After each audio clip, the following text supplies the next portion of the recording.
Good morning, everybody. Welcome to Best Missouri Hands Professional Development Workshop. Today, we've got two very special guests. We've got JoAnna Jackson, who is a 3D mixed media juried artist, and Lisa Hilton, who is a juried sculpture artist with Best Missouri Hands. And they both were awarded $500 professional development grant this year with Best Missouri Hands. So a lot of folks don't realize this grant is available every year. We give two $500 awards, and it's for artists. You can be a juried artist or you can be a general member. So it is open to everybody as long as you're a Best Missouri Hands member. And it can be used for workshops, for equipment, anything to help advance your career as an artist. So these ladies are going to talk to us about how they, have utilized their money to help further their art career today. And I will put down in the chat how to get to the grant. The applications are open now. They will close February 15th, so you've got a year to do it. But if you got some time, this summer or whatever, I'd go ahead and do it. Get it in, get your paperwork in, get submission done. Don't let the deadline creep up on you because you might miss out on an opportunity. So, anyways, thank you everyone for being here. Lisa and JoAnna, thank you. Lisa, we're going to have you go first today. If you'll just kind of explain a little bit about, what you've done with your grant money and how it's helped you and stuff, we appreciate it. I will do that, and I apologize in advance. I have a bit of a something, and I'll try not to cough too much. But let me share my screen. I did a little PowerPoint. It's not, anything overly Excellent. sophisticated. First of all, I just want to thank Best of Missouri Hands for the professional development grant. For me, it helped fund a 4-week class called The Surface of Sculpture, and it was offered through the Center of the Study of Figurative Ceramics, and it's led by a sculptor named Christina Cordova, and I had been wanting to take this particular class for many years. They were either in person or they didn't fit with my schedule. And I was turning 60 and I said, I'm going to give myself a gift and I'm going to carve out the time and I'm going to take it because it was online also. And I'm going to attend every class live so I get the benefit of the interaction. And I'm going to do everything they throw at me, even if it's not something I'm going to use in my own work because I want to learn new things. So that's how that came about. This was 8 weeks and you had 2 lessons a week and they were each by a different artist. So that's one of the other reasons that I loved it because it explored not just glazes, but other ways to finish a sculpture. And I knew some of these artists before, but and the ones I knew are powerhouses in the sculpture world. So I was just excited about like hearing them talk and being with them. So that was a beautiful thing. So one of the other thing is after every meeting, there was an assignment given where you could test the pieces, test the techniques. And if you chose to do the assignments and submit evidence of your work, you could get a certificate for the class, which I chose to do. So anyway, that's where that went. And I talked about how I wanted it. And the other thing about learning, I would love to have learned in person, but the new being able to take online courses live was a great second best, but it's just different than reading it in a book or watching a YouTube video because when you have questions in real time, you can ask them. And sometimes there are other artists or people who are taking the class who ask a question you didn't think of. And I think that's kind of important for me. Let's see. So Lisa, can I ask you Yeah, a question? absolutely. So that's a new um endeavor that you're working on now is the clouds. That's a Mm-hmm. new venture and stuff. Okay. Hmm. And so like the workshop um kind of help like with the work that you're creating currently and stuff by learning different techniques and stuff? Yeah, so it just so happened. So I'm going to get to that question. It's next up. Okay. Okay. So, um, why did I step outside the studio? And I often do a lot of research and experimentation, but this concentrated it into a finite time period. And the structure and deadlines made me do the experimenting, which I Mm. liked instead of, putting it off. And then the other part I liked was hearing these artists explain why they make decisions. That was really key for me, in many more ways than actually learning the techniques. I want things that make me think differently about how I approach my own work. And so, as you asked, I was just beginning this new body of work, and the course and the new body of work sort of came hand in hand, you know, the universe working the way the universe works. And I didn't take the course because I started making clouds. I had always wanted to take it. It just happened to coincide. And my cloud forms weren't fully resolved yet. And at the same time, I was spending time thinking about surface. And it turned out to be incredibly valuable because I was considering finish while I was making form. So this is a thing that was a big aha moment for me as one of my biggest takeaways, because in the past, I would always make the sculpture and go, okay, how am I going to finish it? And it's always a spot in my practice that I struggled with because I didn't feel like I had enough depth of knowledge of surface, or I didn't know how the glazes worked. And so I had come up with finishes that worked for me, but I don't think I put the piece of the puzzle in that it's so integral to the work. It's not form then finish. You need to think you it's a good idea. You don't need. It's a good idea to think about them together. Um, and so with the clouds, it's the first time that I started thinking, okay, I know this is the finish, the feel of the finish I want, and here's my form. And then I had other artists saying, don't make like you need these things to come together at the same time. So they run concurrently. So while you're building form, you're also experimenting with surface. And that was worth every penny of the workshop right there. Um, so let's see. The other nice part was the every sculptor used a different technique, which was part of what it was. But one guy, John Britt, he is like the guru of glaze chemistry, and he showed a systematic way of mixing a glaze, but then break the rules and try things differently. And here's a way to do it so that you can come up with new ways of looking at things. There were two sculptors who paint their work. And in the past, I'd never wanted to paint my work because I didn't think it was permanent. And um, they both said, we don't, it, paint is so permanent today. Don't even consider that. If paint is the surface that, if painting is the medium that gives the surface what you want, then paint.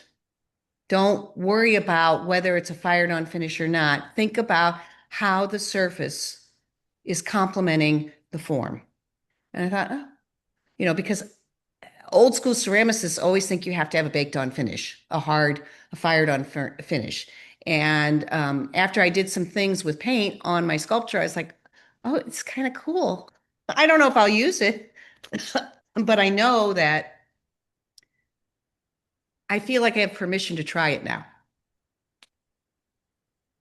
The That's other very nice. thing, um, the other thing it taught me was very systematic experimentation with glazes and how they interact with each other. And then once you get a glaze you like, um, how to see where it can lead with color. So if you have a base glaze that's white and you want to add colorants, it gives you a way of line blending and testing so that you can see results without ruining a whole sculpture first.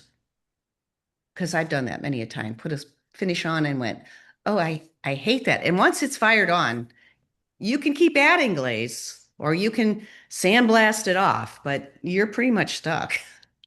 And the piece never takes the glaze the same way after it's been fired with the glaze on. But um, the with the process of question, test, observe, adjust, question, test, observe, adjust was something that, because then it's like a funnel where you just keep narrowing the thoughts. And I thought, it's a great way to look at it. One of the other things that this course did for me was give me a one-on-one with Christina Cordova, who does figurative sculpture. And we talked about what I was looking for um, with the clouds. And it was just 15 minutes, but it was so valuable because um, we talked about what I wanted and showed her. I had this piece here and a couple of other test tiles that I had done. And she said, you've worked really hard on the finish, and the eggshell matte, which is the white glaze that's on there, is hitting all the notes you sound like you want to hit. But she said, I want you to go back to the form. It's feeling very flat. I want you to build, not flat. I want you to build in the round because that's how you were thinking in the round.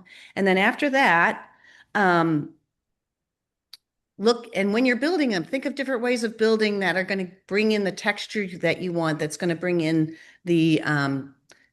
make the forms feel more dynamic. And she suggested not to continue to keep trying to fix the finish, but to fix the form and go make a bunch of small maquettes and then use those to decide what forms are speaking to you in a better way in 3 dimensions, and then come up with interesting ways to hang them on the wall.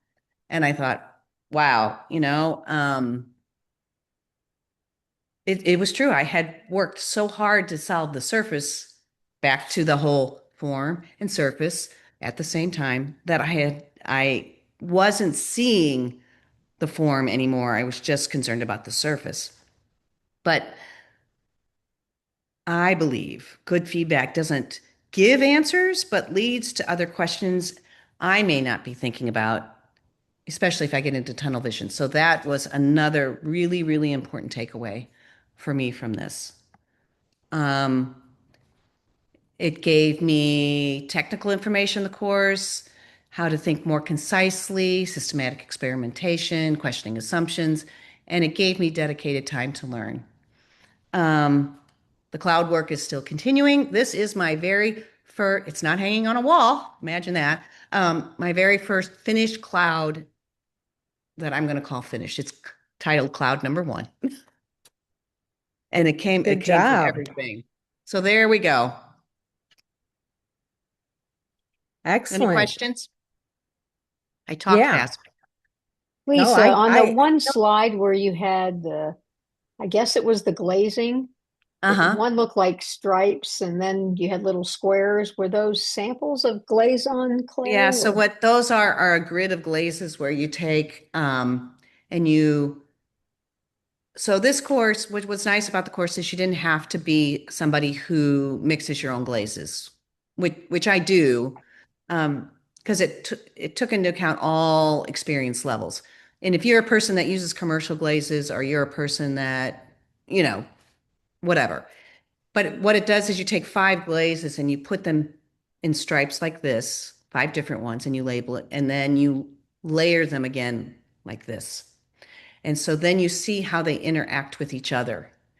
And if it's underneath or if it's on top, and that kind of can give you some interesting interactions with the glazes to see if it's a thing you want to look at further.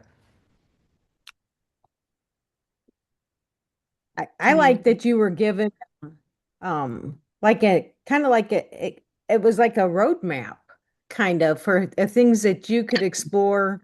Um gave you some ideas and stuff. Because I know, like with me, I sometimes kind of get like tunnel vision, and someone will mention something, and I'll be like, oh, I don't know why I didn't think of that, and so that sounds kind of like this workshop, just gave you some ideas to build upon and stuff using your own creativity.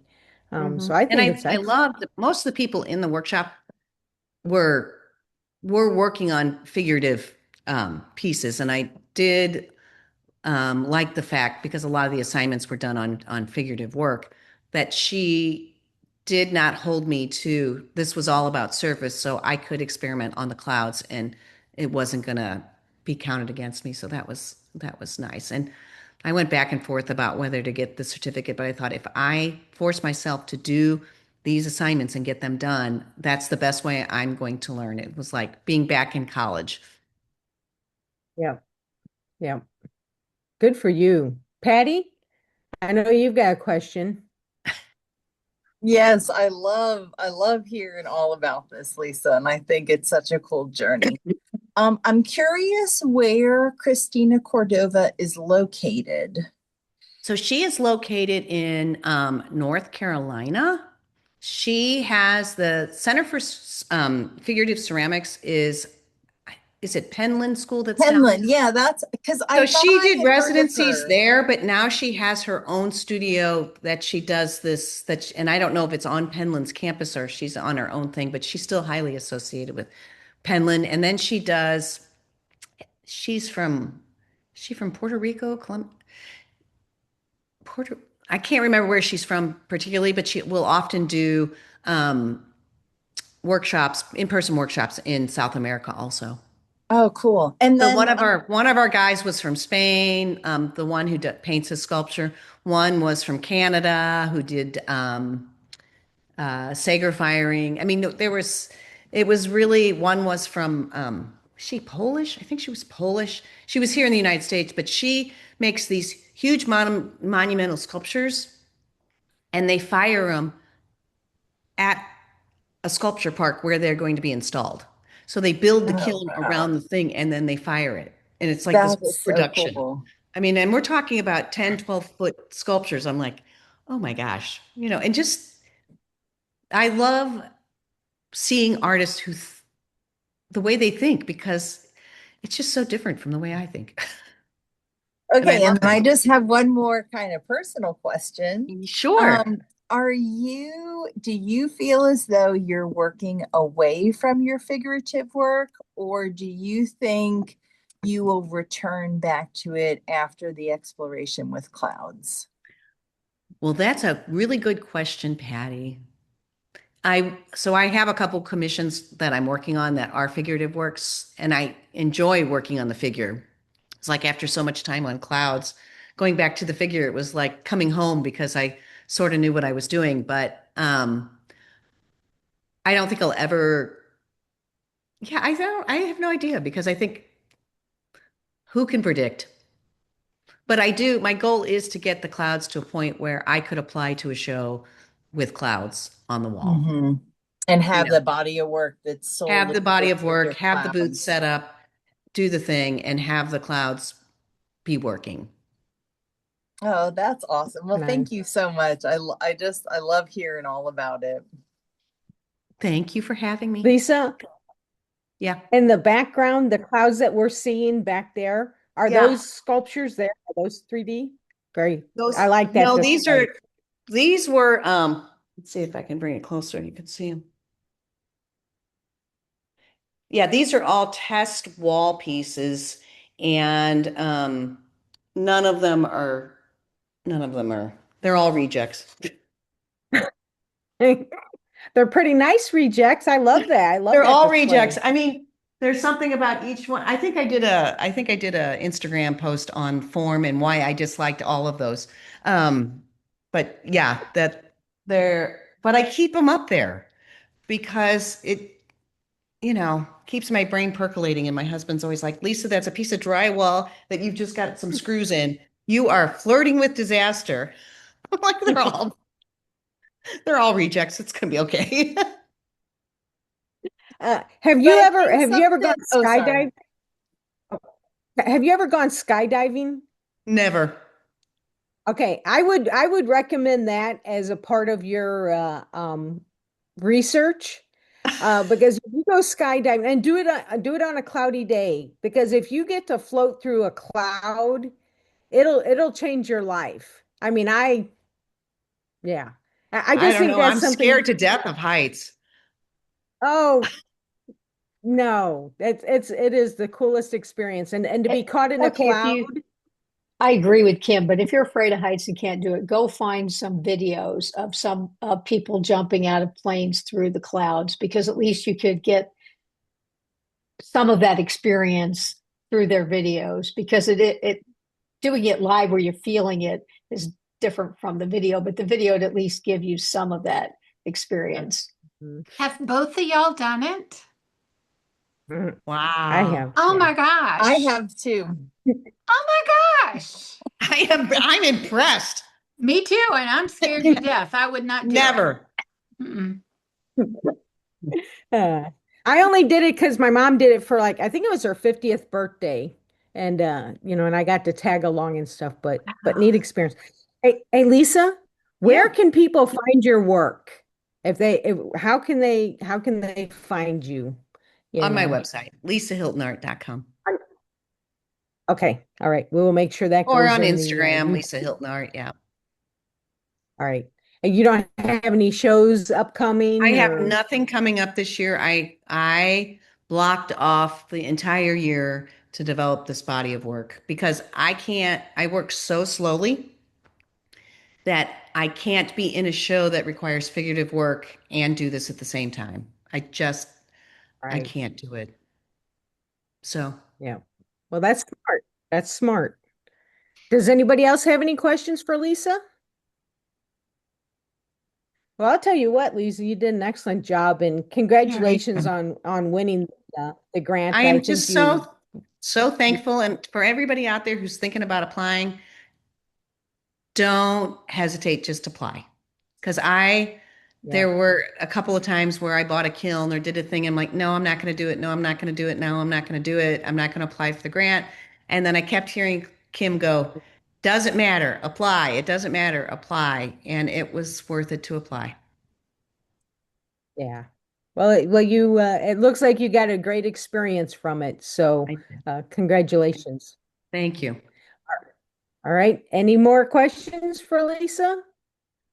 Y'all know how to reach her on Facebook and stuff if you do have questions. Lisa, I know that you're fighting a sore throat and stuff like that, so if you need to pop off, that is perfectly fine. We're gonna head on over to JoAnna and see what you have to share with us, JoAnna. Thanks for being here. Thanks for having me. And I want to thank the Best of Missouri Hands too, because this has been it's been great. It's really been great. It's what I used my grant money for was and I did not do a PowerPoint like Lisa. I do have some photos and I'll bring them up in a second. Um, I purchased a new sewing machine and then task lights, tabletop task lights to use for my workshops. I purchased 6 of those. And I had visions in my head. I was going to spend X amount of money. And I had to, yeah, I went over the top and had to kick in money out of my own. But that was okay because I bought a really nice sewing machine, which I needed. So I'll pull up some photos. Bear with me. Well, now it won't even show.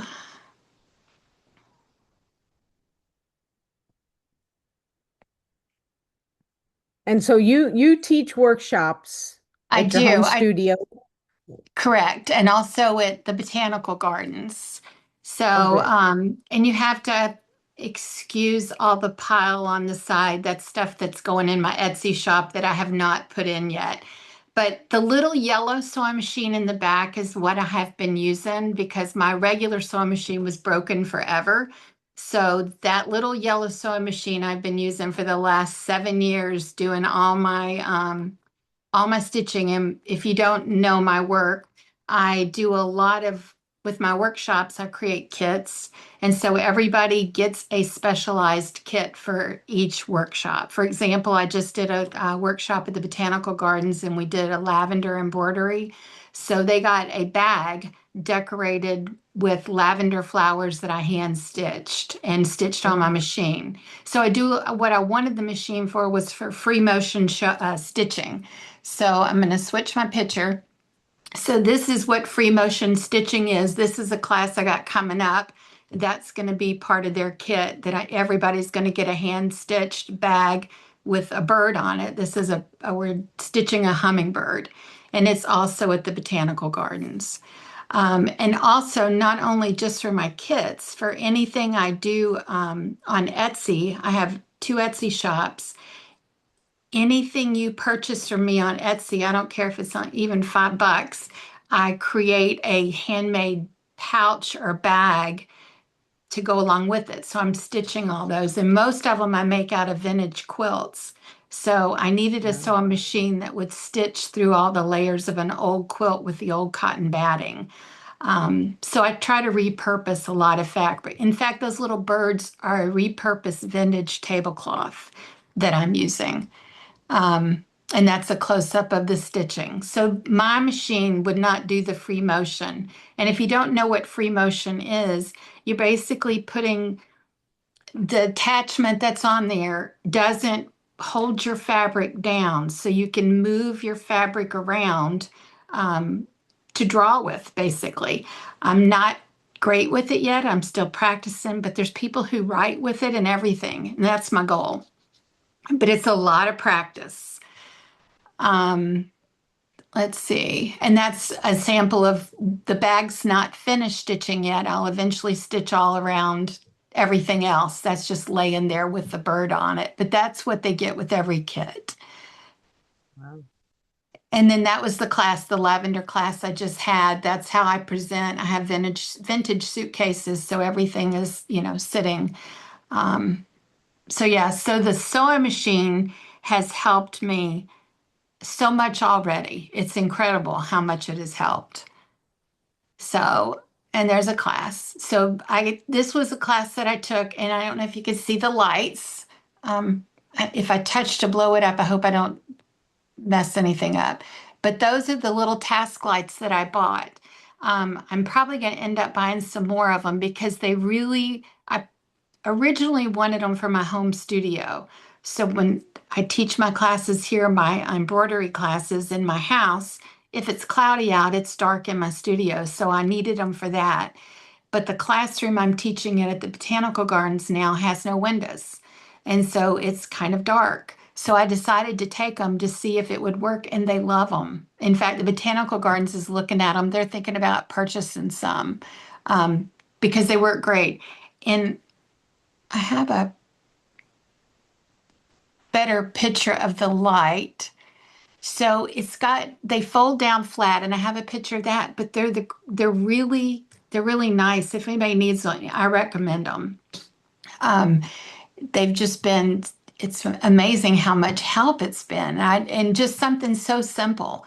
They're USB plug, so you charge them. I charged them before I went to the class. I had them charging all over the whole house. And that's what it looks like. And you just tap on this part, the base part of it, to get it light, and you can dim it and brighten them. And then they fold up flat. Oh, I don't have a picture of it folded. It folds, it just all squishes down, so it's like one circle. But that's how it works.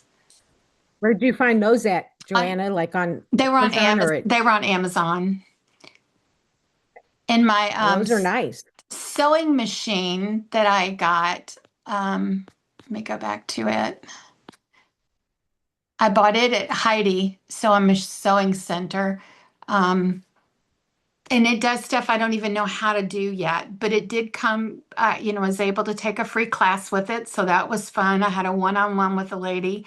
It was supposed to be an hour free class, and I think it ended up being 3 hours because we just talked and hung out, and she showed me stuff. She goes, I'm not supposed to teach you this, but let me show you anyway. So yeah, it was really fun. And it's something so little has changed the way I do everything. Because every time I get an order, I'm going to stop sharing if I can get to it. Every time I, sell something on my Etsy, I stitch a bag. So if I get 5 orders overnight, I have 5 bags to stitch the next day. And I try to make them different. I got a whole closet full of vintage quilts and um, tablecloths and napkins, and I just go in there and grab something, and that's what that bag's going to be made out of. So every day I'm sewing on that machine.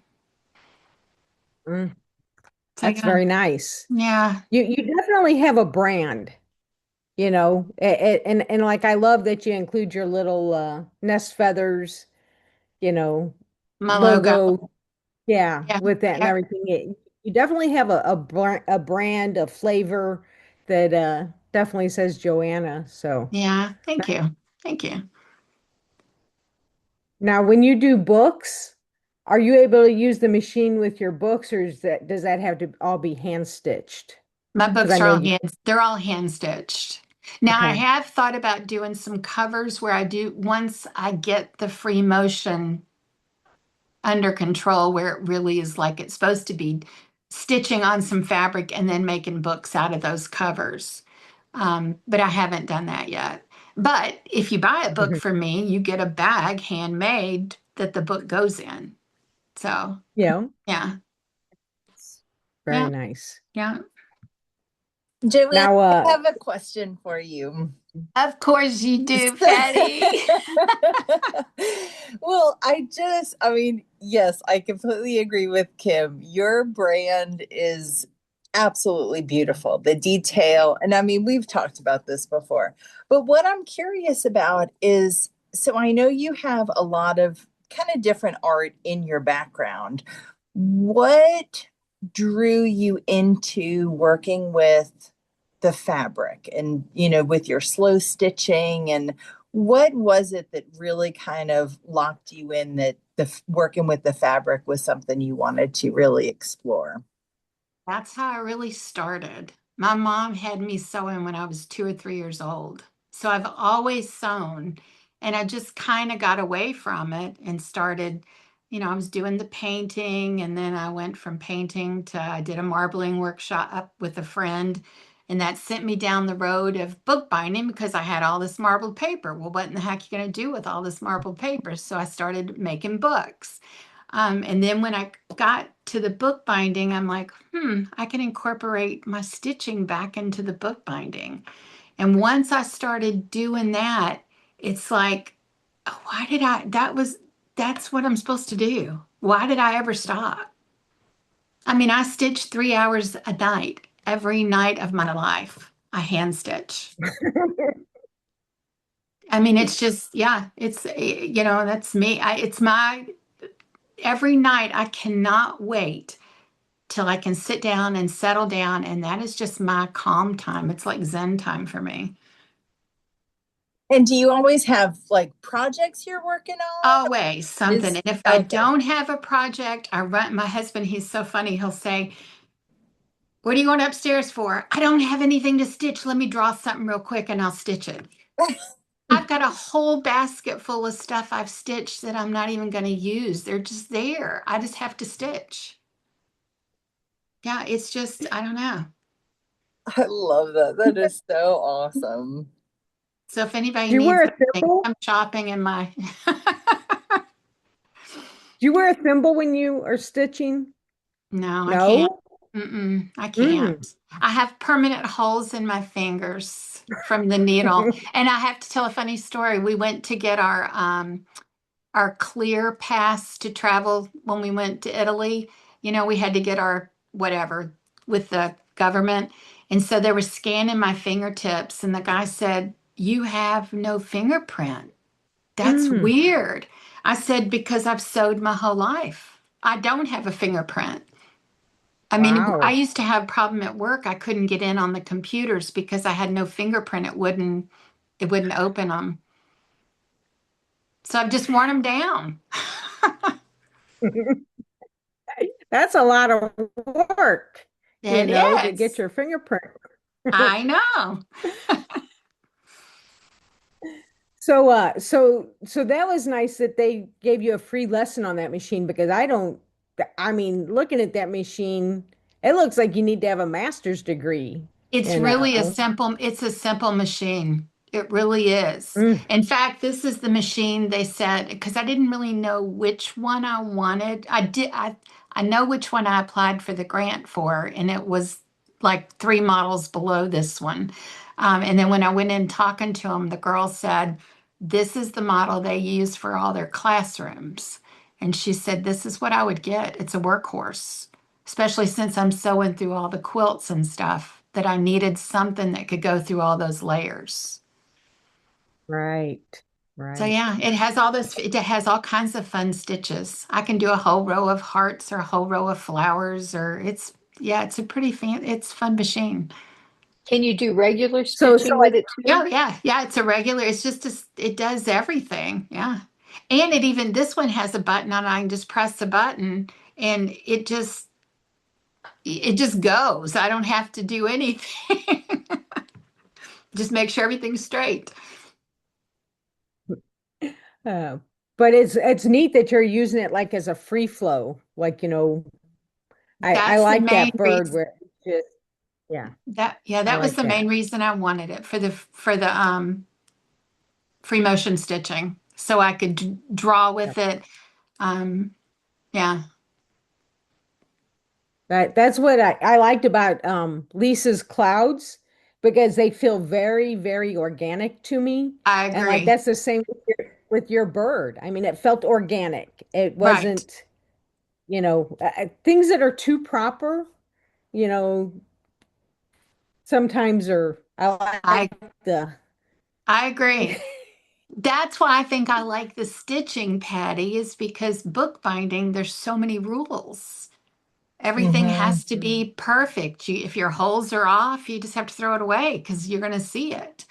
Um, but with sewing, there is really no rules. Well, and I'm curious. So, I'm learning my sewing machine. Finally, I'm starting to Right. sit down Right. with it. And I want to get to the free motion option. Like I have that attachment on mine. But right now, I feel like I really need to be like practicing and learning, like doing my straight lines and working on straight seams and all that stuff. Do you think it's important that I really work on the straightness of it? Or do you? You know what I'm going to say. No, you need to have fun with it. Because that's just seeing, like, I loved seeing your little bird. I'm like, how fun is that? And that's what people do, like when they do the portraits and stuff. That's all the free Yes. motion stitching, right? Yes. Yeah. Yeah. And if I'm sewing and I've got everything threaded with black thread and I run out of black thread in my bobbin and I only have a green thread in a bobbin ready, I just stick it in and keep on going. There is no, I mean, if I was sewing a garment or I would not do that. But for this, yeah, it's free motion, free thinking. Oh, okay. We're gonna have a free motion meetup soon. Okay. uh, But no, yeah, so I the think grant that's has really helped me a lot. good. How about Yeah. how did you find the process of applying for the grant and stuff? Was it, you know, To me, it was very easy. I thought it was a very easy process. yeah. And I procrastinated the same as Lisa did. And I kept thinking, no, I'm going to do it. No, I'm not going to do it. Yeah, I'm going to do it. And I finally said, okay, I'm going to do it. What do I have to Mhm. lose? Right. Well, I will tell you what, this year I think is probably the most applicants we've ever Wow. had for the grant. And it was a hard field. We have a panel of judges. So it's not like on one person's shoulder and stuff. But it was a hard field to choose from because all the applications were so good and Right. worthwhile, you know, things that the artist wanted to do with the funding and stuff that really would help them and everything. So uh, good on both yous for having such strong applications and stuff. And Thank and I you. can see that the money definitely has been put to great use. So well Absolutely. done. I Well couldn't done. wait to go buy it. Yeah. Yeah. Now, how about where can people find your work? You've said a couple times you got an Etsy shop. Where can they find your work? How can they take your workshops? You know, Probably the easiest place. I do have my website. I've been working on it. It's updated pretty much. Um, JoAnna Jackson artist.weebly.com. But probably the easiest place is my Instagram, and it's Nest Feathers by Joanna because I have my link tree on there and it has the links to everything. okay, nice. And it has links to like for your workshops. You It got does. It like does. upcoming work. My workshops at my home studio are through Eventbrite, and then of course the botanical garden. You have to register on the botanical garden site for all of those workshops, and Okay. they sell out I'll pretty make sure quick. that information. I bet they Yeah, do. I they bet do they do. I the think more and botanical. more. Yeah, their Go ahead. classes usually sell out in about 12 hours. Wow.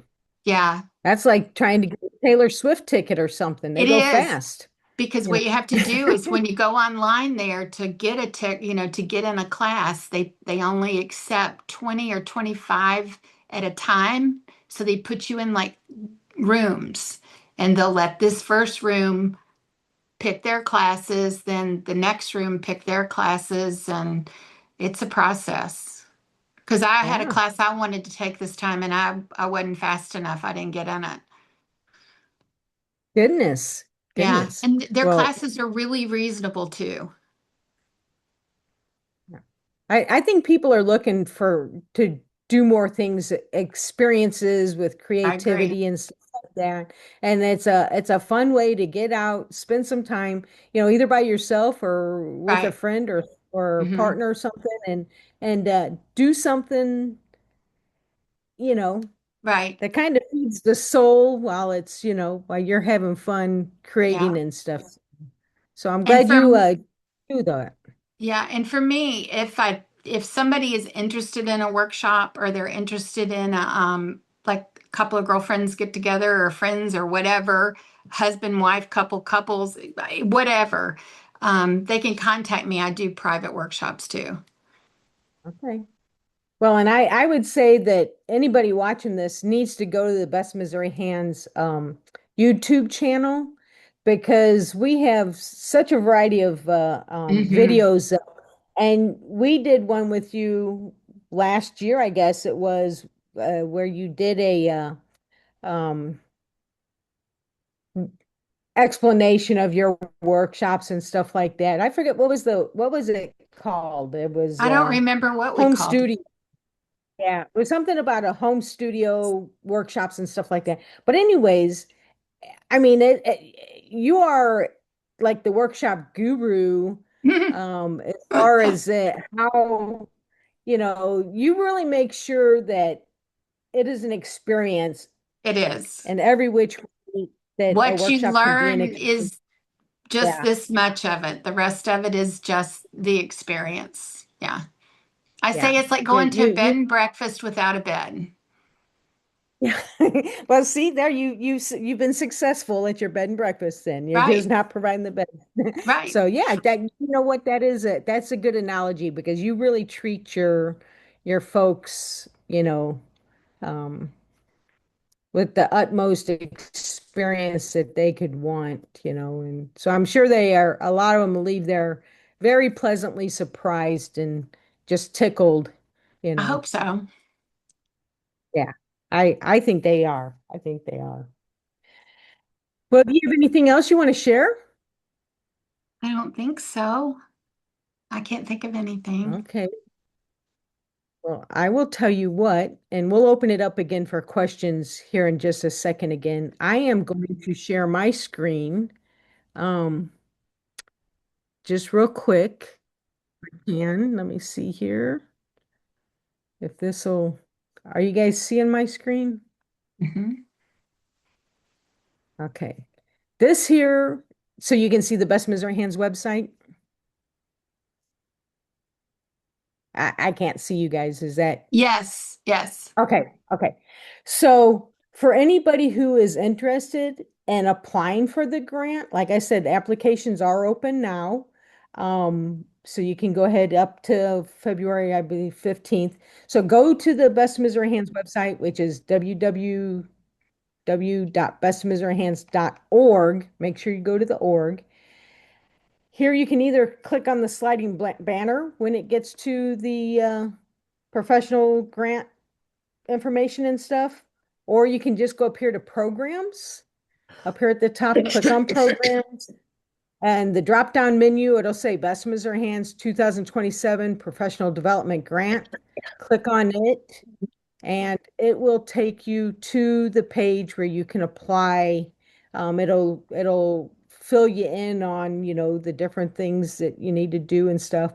Down at the bottom, it'll say download and complete 2027 Best Missouri Hands grant form. Click on that. It'll open up the form for you, and just go in there, answer the questions. You might want to take a look at it and then see if it's something that you want to, do a Word document and kind of save your answers and stuff like that, and then go in and submit it. But that can be done anytime. And like I said, it is available uh, for any member, juried or general, educators, studio members, whatever. So stop being afraid, you know. If there's something that you would like to do and you could use some extra funds to help you to do it, apply, apply. So, all right. Does anybody have any other questions they'd like to ask these ladies while we've got them? They've done an excellent job, and I'm so tickled. I'm so tickled for them. Hi, Carol. She must be on the road. So, all right. Well, excellent job, ladies. And that is Thank this you. here, Thank you. what they've done today. Yes, thank you. As part of the criteria, um, if you win a grant, we ask that you either do a live report like at ArtSmart, or you write an article for the newsletter, or this here is one of my favorite, do a video report, because now we've got this, it'll go up on the YouTube channel where it will live forever and people can view it at any time. So um, appreciate your time. Appreciate everybody that has joined us here today. This has been recorded. It will go on our YouTube channel within the next 48 hours. And so if anybody wants to do a recap, they're welcome to. And there will be information on there of how to find both Lisa and JoAnna's work, um, and to follow them on social media. So any last things, last words from anybody? All right. Excellent job, everybody. Thank you for being with us today. Thank you. Make it a great day. And our next professional development workshop will be the second Tuesday of the month, August 11th, where we are doing a series of studio tours this year. And that will be Kathleen Day, who's a fiber artist, and Cindy Mutrix, who is a glass artist. So August 11th at 10 a.m. we'll be doing studio tours with those two ladies. All right. Thank you, everyone. Thank Have a good you. day. Bye. Bye.